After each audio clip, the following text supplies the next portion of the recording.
Alhamdulillah untuk bantuan BPNT, bantuan pangan non tunai atau program kartu sembako sudah terpantau cair mulai kemarin, hari ini, besok dan seterusnya di berbagai daerah di Indonesia.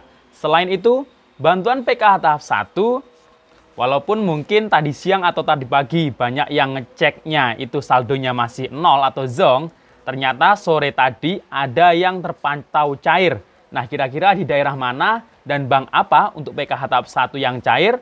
Dan untuk para KPM PKH, sebaiknya waktu yang tepat untuk mengecek saldo di kartu KKS, baik melalui mesin ATM atau agen. Nah, ini sebaiknya waktu yang pas kapan ya kira-kira? Berikut penjelasannya, simak video ini sampai akhir, jangan kemana-mana, kita intro dulu.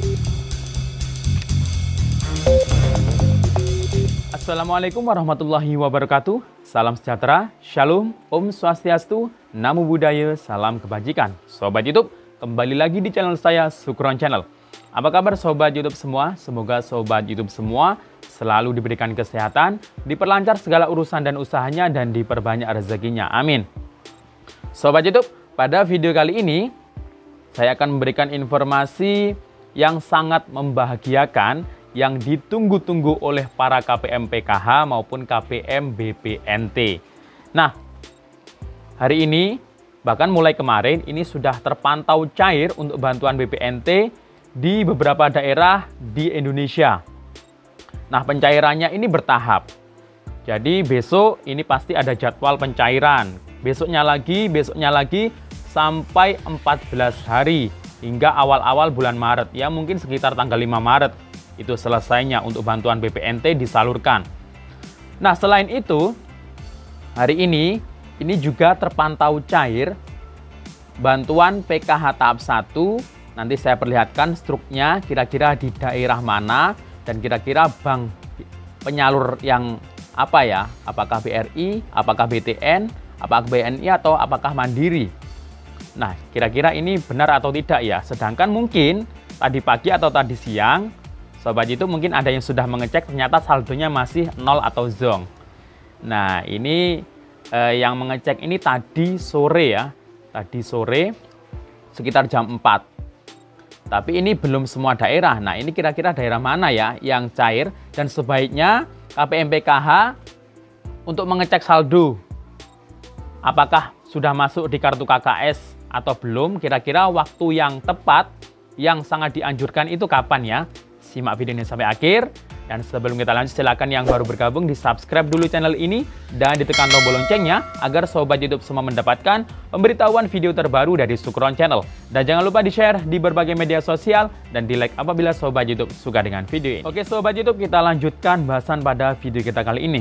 Nah Sobat YouTube, pasti Sobat YouTube sudah banyak yang tahu ya terkait bantuan BPNT atau sembako yang di tahun ini dicairkan dalam bentuk uang tunai.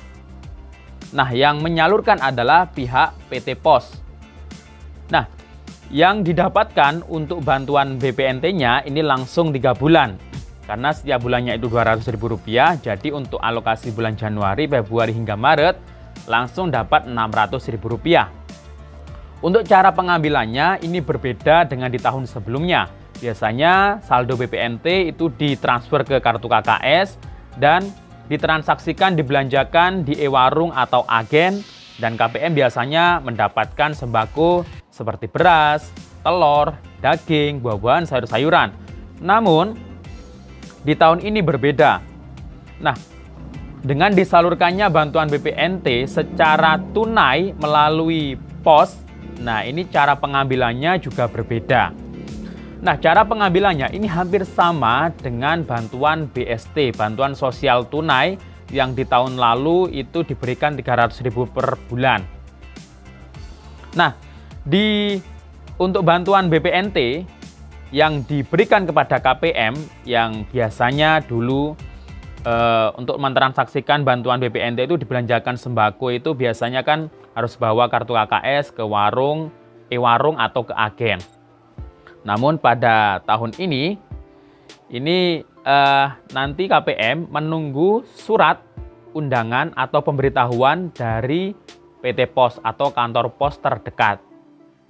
Nah, untuk pengambilannya ini berbeda-beda tiap daerah. Ada yang langsung diundang ke kantor pos.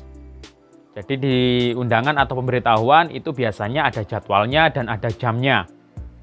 Ada juga yang disalurkan atau pembagiannya itu di titik-titik tertentu seperti balai desa atau di kecamatan, itu bisa. Kemudian nanti kan pihak petugas pos itu nanti standby di sana dan KPM itu diundang sesuai jadwal dalam undangan tersebut. Ada juga untuk pihak petugas pos yang mendatangi rumah KPM door to door, ini biasanya dilakukan untuk KPM yang lansia yang sakit ini biasanya. Nah, ini harus didatangi biasanya, tapi ya harus ada laporan nanti kalau sudah dapat undangan. Nah, kalau yang tidak dapat undangan atau surat pemberitahuan sama sekali, ya nggak perlu langsung datang ke pos atau nggak perlu menuntut, karena ya mungkin memang tidak dapat lagi untuk bantuan BPNT-nya. Karena dalam surat undangan atau pemberitahuan itu ada barcode. Nah, itu yang dijadikan dasar untuk menerima uang tunai Rp600.000 yang merupakan bantuan BPNT. Nah, di dalam surat pemberitahuan atau undangan itu juga ada poin-poin harus patuhi protokol kesehatan dan wajib dibelanjakan dalam bentuk sembako nantinya setelah dapat uang. Oke, bisa juga biasanya pihak petugas pos menyalurkannya di agen-agen atau e-warung, tapi ya tetap dalam bentuk uang tunai Rp600.000. Nah, setelah dapat uang, KPM wajib membelanjakan dalam bentuk sembako, ya, dalam bentuk sembako. Jadi tetap ya, uang tunai itu dibelanjakan dalam bentuk sembako, tidak boleh untuk membeli rokok dan tidak boleh untuk membeli minuman keras atau alkohol. Nah, itu ya, harap dimengerti. Dan nanti setelah cair, nanti siap-siap didatangi satu persatu rumahnya untuk difoto. Untuk difoto, dan biasanya kemungkinan juga akan dicocokkan wajahnya, apakah memang benar-benar orang tersebut yang mendapatkan bantuan, agar tepat sasaran ya. Nah, kemudian di video saya sebelumnya ada yang bertanya, gimana kalau KPM tersebut sedang bekerja, tidak bisa libur atau tidak bisa cuti untuk menghadiri undangan ketika penyaluran uang tunai sembako tersebut. Nah, ini kalau ada suatu halangan, itu biasanya kalau di beberapa daerah itu biasanya ada kebijakan ya. Kebijakan kemungkinan ini bisa diwakilkan asal dalam satu kakak atau satu keluarga. Makanya kalau menghadiri itu kan di surat undangan atau pemberitahuan itu harus membawa KTP asli dan kakak asli. Jadi kalau misalnya diwakilkan, itu memang benar-benar orangnya mungkin sakit bisa, atau sedang tidak bisa ditinggalkan lah. Nah, ini bisa diwakilkan dalam satu kakaknya. Tapi kalau bisa ya orangnya sendiri biar enak. Jadi dalam satu kakak itu yang bisa mewakili. Jadi nanti KTP yang penerimanya asli dan KTP yang akan mengambil, yang mewakili itu di bawah semuanya, termasuk kakaknya. Nanti akan dicocokkan ya di situ. Nah, itu ya Sobat YouTube. Kemudian setelah BPNT, informasi untuk bantuan PKH tahap 1. Nah, ini baru saja saya pantau di media sosial. Ini struknya, ini dia ya. Jadi struknya ini, jadi yang pertama ini terpantau cair di daerah Langkat, Sumatera Utara dengan nominal Rp975.000. Ini tanggalnya 21 Februari, berarti hari ini. Tepatnya di struk tersebut itu jam 4 sore tadi. Kemudian ada yang Rp225.000. Kemudian ada lagi di daerah Bolaang Mongondo, ini daerah Sulawesi Utara. Nah, ini ada Sulawesi Utara dan juga itu juga hari ini tanggal 21 Februari jam 4 tadi sore ya. Kemudian juga ada yang menulis status itu daerah Palembang, cuma nggak ada bukti struknya yang diposting ya. Nah, itu jadi kedua daerah itu, dan kemungkinan kedua daerah itu bank penyalurnya ini kemungkinan itu adalah BRI. Nah, untuk daerah yang lain ataupun mungkin daerah yang sudah saya sebutkan tadi, harap bersabar ya. Kadang walaupun satu daerah ini belum semuanya saldo masuk langsung. Apalagi yang berbeda daerah. Nah, yang berbeda daerah dan juga beda bank ataupun yang sama banknya, ini harap bersabar, jangan terlebih dahulu mengecek. Mungkin saja kita doakan saja semoga malam ini itu banyak yang sudah masuk saldonya ke kartu KKS. Walaupun kami belum mendapatkan namanya SP2D. Terkadang saldonya itu sudah masuk ke kartu KKS, kemudian SP2D terkadang lambat turunnya ke pendamping. Kadang juga SP2D turun duluan ke pendamping, terus saldonya biasanya kadang ya terlambat juga, kadang 1-2 hari baru masuk. Nah ini nggak mesti ya. Jadi waktu yang tepat bagi KPM PKH yang saya sarankan ini, yang sangat saya sarankan bahkan ini, untuk mengeceknya saldo bantuannya sudah masuk atau tidak adalah tunggu instruksi pemberitahuan dari pendampingnya masing-masing. Biasanya pendamping itu baru berani mengabari KPM ketika SP2D sudah turun.